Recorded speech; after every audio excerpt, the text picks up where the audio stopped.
পড়ছিলাম আমার বোবা ফুল, কলমে তৃপ্তি এহসান নওরা, পর্ব সংখ্যা 12। Hit this bastard. আঘাত কর ফুল। সুখ চকিতে দরজার দিকে চাইল। বুট জুতার টকটক আওয়াজ তুলে ভেতরে প্রবেশ করছে পুরুষালী অবয়ব। রুমালে আবৃত মুখশ্রীতে দৃশ্যমান ধূসর কালো মনির চোখ জোড়া দেখতেই সে থমকে গেল কিছু পরের জন্য। এই চোখ দুটো তার ভীষণ চেনা। বর্ণভাই এখানে। তার পাশেই ভীত সন্তস্ত তোফা এবং কলেজের প্রিন্সিপাল জনাব মহিউদ্দিন স্যার। বর্ণর দৃষ্টি থেকে আগুনের স্ফুলিঙ্গ ঠিকরে বেরোচ্ছে যেমন। ওই ক্ষুরধার রক্তচক্ষু রূপম স্যারের দিকে স্থির। লোকটার গলা শুকিয়ে এলো মুহূর্তেই। হাসার চেষ্টা করলো অল্প স্বল্প। সুখ স্তম্ভিতের ন্যায় চেয়ে থাকার মাঝে পুনরায় গম্ভীর অথচ ক্ষিপ্র গলায় বলে উঠল বর্ণ, ফুল, একে আঘাত কর বলছি। সুখ এবং রূপম স্যারের দিকে চায়। চল শক্ত, হাত দুটো মুঠোবদ্ধ। আমি তোমার স্যার হই সুখ। সেকেন্ডের ব্যবধানে আটকে ওঠে তৌফা। দু হাতে বিস্ময়ে ঠোঁট ছুঁয়ে গেল আপনা আপনি। চূড়ান্ত আশ্চর্যের চোখ পাকিয়ে আসে তার। সুখ মুঠোবদ্ধ ডান হাত সজোরে বসিয়ে দিয়েছে রূপম স্যারের নাক বরাবর। অনাকাঙ্ক্ষিত আক্রমণে তাল সামলাতে না পেরে ডেস্কের উপর ছিটকে পড়েন তিনি। সুখ থেমে রইল না। এতক্ষণের পুষে রাখা ক্ষোভ ঘৃণায় উগলে দিল পরপর। রূপম নামের নিকৃষ্ট লোকটার কলার ধরে থাপ্পড় বসালো গালে। এটা কি ধরনের ব্যবহার? একজন সম্মানিত শিক্ষকের গায়ে হাত তোলার শাস্তি কি হতে পারে আন্দাজ আছে তোমার? প্রিন্সিপাল স্যার আপনার সামনে। তার কথা সম্পূর্ণ হওয়ার আগেই সুখ ক্ষিপ্র বাঘিনীর মতো ইশারায়, কণ্ঠস্বর নেই বলে দুর্বল ভেবেছিলে আমায়। কথাটি বুঝিয়ে এলোপাথারি চর বসাতে লাগলো দুহাতে। মেজাজ শান্ত হচ্ছে না কিছুতেই। ইচ্ছে করছে শ্বাসরোধ করে পৃথিবী থেকে এমন নিকৃষ্ট মানুষের অস্তিত্বই নিশ্চিহ্ন করে দিতে। অপমানে মুখের রং পাল্টে এলেও রূপম স্যার গালে হাত রেখে চুপ রইলেন। সামনে প্রিন্সিপাল স্যার দাঁড়িয়ে আছেন। ওনার সামনে কিছু করা যাবে না। নিজের দোষ তো ঢাকতে হবে। বর্ণ ঠোঁটে ঠোঁট চেপে স্থির চেয়ে আছে বুকে হাত বেঁধে। তোফা এগিয়ে গিয়ে সুখকে টেনে নিয়ে এলো। রাগে প্রচণ্ড ঘৃণায় চোখ ঝাপসা হয়ে আসছে সুখের। একজন শিক্ষক পিতার সমতুল্য, যিনি সুন্দর জীবন গঠনের সুশিক্ষা দেন। পিতাসম সেই শিক্ষকের কাছে এমন জঘন্য প্রস্তাব। ছি, প্রিন্সিপাল স্যার, আপনার সামনে একজন হাঁটুর বয়সী স্টুডেন্ট আমার গায়ে হাত উঠিয়েছে, আর আপনি কিছুই বলবেন না? জনাব মহিউদ্দিন স্যার চোখের চশমা ঠেলে দিয়ে সুখের দিকে চাইল, যাকে এই মুহূর্তে তোহফা দুহাতে আগলে ধরে রেখেছে। চোখে অশ্রু, অথচ এর গহীনে লুকায়িত ঘৃণার অগ্নিকুণ্ড। ভদ্রলোক লম্বা দম নিয়ে বললেন, একজন শিক্ষার্থী অকারণেই কোনো স্যারের গায়ে হাত ওঠানোর দুঃসাহসিক কাজ করবে বলে আপনার মনে হয়? কি করেছেন তার সাথে? বিশ্বাস করুন স্যার, আমি ওকে কিছু বলিনি। শুধু এটাই বলেছিলাম যে তুমি তো কথা বলতে পারো না, এত পরে কি হবে। তার চেয়ে বরং বর্ণ শীতল দৃষ্টি স্থাপন করে নিঃশব্দে দুপা এগিয়ে যেতে রূপম স্যার গলা খাকারি দিয়ে থেমে গেলেন। ঘামতে শুরু করেছেন ইতোমধ্যে। সুখের সাথে হওয়া কথোপকথন কি কোনোভাবে সবাই জেনে গেছে? কিন্তু কিভাবে? প্রশ্নাতীত চোখে বর্ণ জানতে চাইল হেয়ালি স্বরে। তারপর রূপম স্যার জিভের ঠোঁট ভিজিয়ে আমতা আমতা করে প্রিন্সিপালের দিকে চাইলেন। মস্তিষ্ক ঘেটে নিয়ে এমন কিছু সাফাই খুঁজলেন যেন পুরো দোষ সুখের উপর গিয়ে বর্তায়। বর্ণর শান্ত দৃষ্টি রূপম স্যারের মুখশ্রীতে বিচরণ করছে তখন। দুজন প্রায় মুখোমুখি। ডান হাতে ধীরস্থির তুড়ি বাজাতে বাজাতে বর্ণ পিছু না ঘুরে বলে উঠল আচমকা, গেটের বাইরে গাড়ি দাঁড়িয়ে আছে, ফুলকে নিয়ে গাড়িতে গিয়ে বসতো ওফা। তার কথা শেষ এবং হাতের তুড়ি বাজানো থেমে গেল। পরপর সেই হাতটা হিংস্র গতিতে ঠেকল রূপম স্যারের কণ্ঠনালীতে। এই কণ্ঠ দিয়েই তো বোবা ফুলকে কক্সবাজারে যাওয়ার প্রস্তাব রেখেছিল। কণ্ঠনালী বলো বা শ্বাসনালী, দুটোই চেপে ধরে অবিলম্বে এক ছুটে পেছনের দেয়ালে গিয়ে আটকে দিল বর্ণ। চোখে অদ্ভুত নিষ্ঠুরতা, দয়ামায়াহীন কেমন পাষণ্ড সেই চাহনি। রূপম স্যারের জিভ বেরিয়ে আসে শ্বাসকষ্টে। লোকটা ছটফটিয়ে ওঠে মুহূর্তেই। দু হাতে বাহু প্রচেষ্টায় গলা থেকে বর্ণর হাত ছড়িয়ে নিতে চায়, কিন্তু তিনি ব্যর্থ। প্রিন্সিপাল এতক্ষণ চুপ করে থাকলেও এবার এগিয়ে গেলেন। রূপম স্যারকে ছাড়িয়ে নিতে চাইলেন। বর্ণ, ছেড়ে দাও, মরে যাবে, ওনার ব্যবস্থা আমি করব।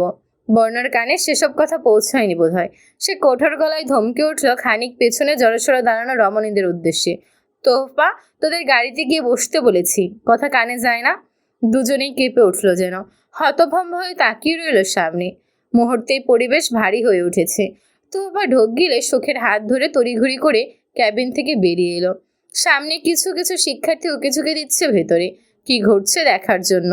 প্রিন্সিপাল স্যারের কানে যেহেতু কথা উঠেছে, এই রাস্কেল সো কল্ড টিচার শাস্তি পাবেই। তুই আর কাঁদিস না সুখ পাখি, দেখ আশেপাশের সবাই আর চোখে দেখছে। সুখ শুনল তোহপার কথা, শেষবারের মতো চোখ মুছে স্বাভাবিকভাবেই করিডোর পার করে এলো। ইশারায় জানতে চাইলো বর্ণ ভাইকে তুমি ডেকেছ? তোহপা না করে ওঠে, শুধু সুখের অপেক্ষায় ক্যান্টিনে বসেছিল। হঠাৎ সামনে একটা টেবিলে নজর যেতেই বর্ণর মতো মনে হলো। মুখ ঢেকে রাখায় সঠিক চিনতে না পারলেও কাছে এসে চিনে নিতে অসুবিধা হয়নি। এরই মাঝে সুখের ফোন এলো, আর সেটা রিসিভ করতে অপর প্রান্ত থেকে রূপম স্যারের উক্তিগুলো ভেসে আসে।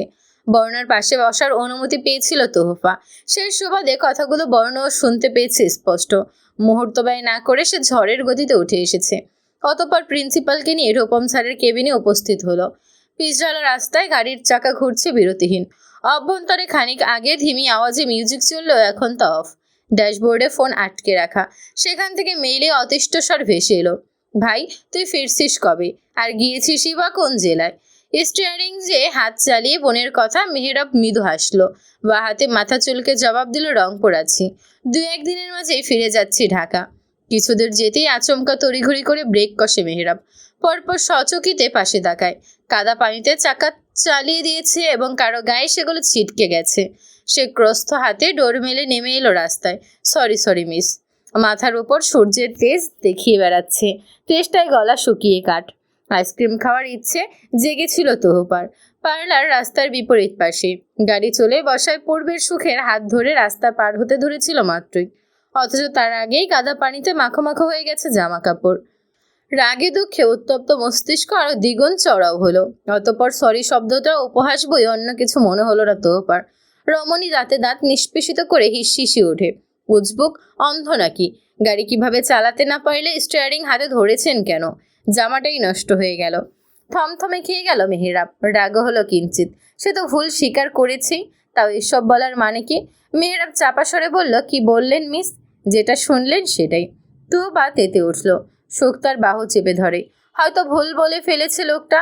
কেউ কাউকে তার ইচ্ছে করে কাদা ছুড়ে না, তাও আজানা অপরিচিত। তো বার আগে দৃষ্টি ছুড়ে তার উদ্দেশ্যে। মাঝে মাঝে এই সুখের ওপর প্রচণ্ড রাগ হয়। তার এই ভালো মানুষের জন্যই দুষ্টরা পার পেয়ে যায়। মিস, সরি তো বললাম। তো বা পরনের সাদা গোলাপি জামাটায় লেপতে থাকা ময়লা পানি সমত পরখ করে নিল। বলল ছন্দ হেসে, আর সাথে সাথে আমাদের জামাও পরিষ্কার হয়ে গেছে। মেহেরাব হতাশ চোখে অদৃশ্যে তাকিয়ে থাকা সুখের দিকে চাইল ভ্রুকুটি করে। মেয়েটাকে কোথাও যেন দেখেছে, কিন্তু মনে পড়ছে না। সে হঠাৎ তোহপার কাঁধে ব্যাগ আর খানিক দূরে অবস্থিত কলেজের দিকে চেয়ে ছোট ছোট চোখে বিড়বিড় করে, মিস ঝগড়ার মোড়ে আছেন? নিশ্চয়ই কলেজে পানিশমেন্ট পেয়েছে আজ। মাহির ছিল গাড়ির নিকটে। রকস্টার আশফিয়ান বর্ণর অ্যাসিস্ট্যান্ট হিসেবে পর্দায় কালে ভদ্রে তাকেও দেখা গেছে ফাঁকফোকরে। কলেজের কিছু বিচক্ষণ স্টুডেন্ট তাকে এখানে দেখে খুব সহজেই শনাক্ত করে নিয়েছে। তবে অবাক হয়নি, কেননা আশফিয়ান বর্ণ এই কলেজের মুখ উজ্জ্বল করেই এখান থেকে ইন্টারমিডিয়েট পাশ করে গেছে, যা বর্তমানে কিছু কিছু শিক্ষার্থীদের গর্বের কারণ। সে যদি এখানে আসে তা খুব বেশি আশ্চর্যের কারণ না হওয়ার প্রশ্ন কমই উঠবে। মুখ আবৃত বর্ণকে তারা না চিনতে পারলেও মাহিরের আশেপাশের ছেলেমেয়েরা কেবল তাকেই খুঁজে ফিরছে। এক প্রকার অতিষ্ঠী ক্যাম্পাস ছেড়ে ছেলেটা। বর্ণ পুনরায় ফিরে এসে তাকে না পেয়ে ইংলিশ বাংলা মিশ্রণে কয়েকটা গালি ছুঁড়ে নিচ থেকে কল লাগাতেই অবগত করে না যাওয়ার অপরাধে বার কয়েক মাপ চেয়ে দুঃখের সংবাদটি জানিয়েছে। অজ্ঞতা নিজে ড্রাইভিং সিটে এসে বসলো বর্ণ। ফ্রন্ট মিররে সুখের ক্রন্দনরত মুখশ্রী অবলোকন করে নিল এক ঝলক। তোপা বোঝাতে বোঝাতে হাল ছেড়ে দিয়েছে। মেয়েটার মন ফ্রেশ করতেই মূলত আইসক্রিম খাওয়ার বাহানা খুঁজছিল তোহফা, কিন্তু শান্ত থাকলেও এখন আবার মন ক্ষুণ্ণ হয়ে বসে আছে। ব্যাস একটু আহ্লাদ করে কি হয়েছে জানতে চায় পুনরায় অস্ত্র বিসর্জন দিচ্ছে। আজকের এই ঘটনার জন্য নিজের দুর্বলতাকেই দায়ী করছে সুখ। কলেজে হাজার হাজার শিক্ষার্থী, সবাইকে রেখে তাকে কেন এমন প্রস্তাব দিল? নিশ্চয়ই তার কথা বলার সক্ষমতা নেই। ভেতরের যন্ত্রণা ঠোঁটের আগায় কথা হিসেবে ফোটানোর শক্তি নেই বলেই সবার চেয়ে তাকে নিরীহ আর দুর্বল ভেবেছে। হঠাৎ জোরে ব্রেক কষতেই সামনে থুবড়ে পড়তে গিয়েও পড়ল না সুখ। কান্না থেমেছে তার, তবে চোখের পাপড়ি ভেজা। ক্ষণে ক্ষণে ছোটদের মতো নাক টানছে।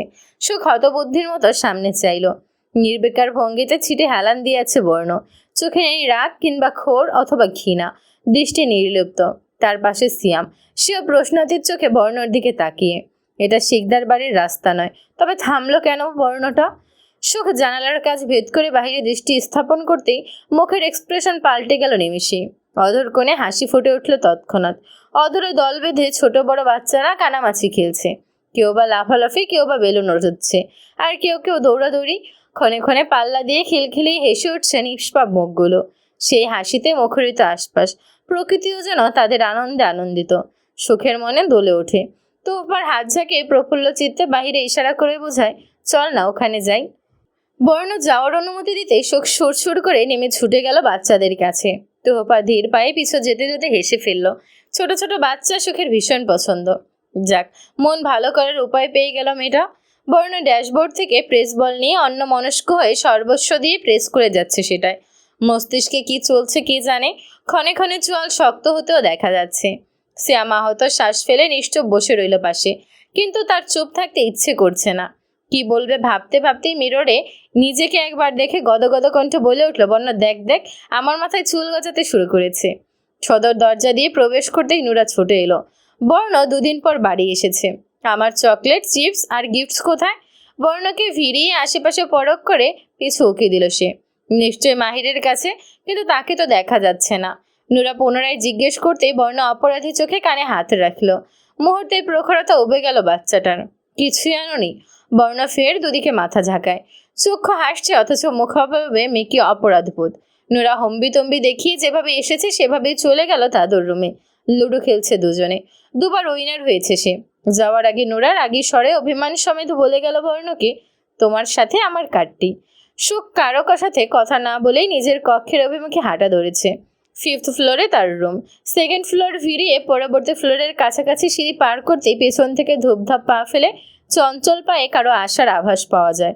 না দেখেই সুখ বুঝে নিল এটা কি হতে পারে। বর্ণ ক্রস্থ পায়ে আর চোখে এক পলক সুখের মুখশ্রী দেখে আগে যেতে যেতে হুকুম করলো যেন, আমার জন্য হট কফি নিয়ে আয় ফার্স্ট।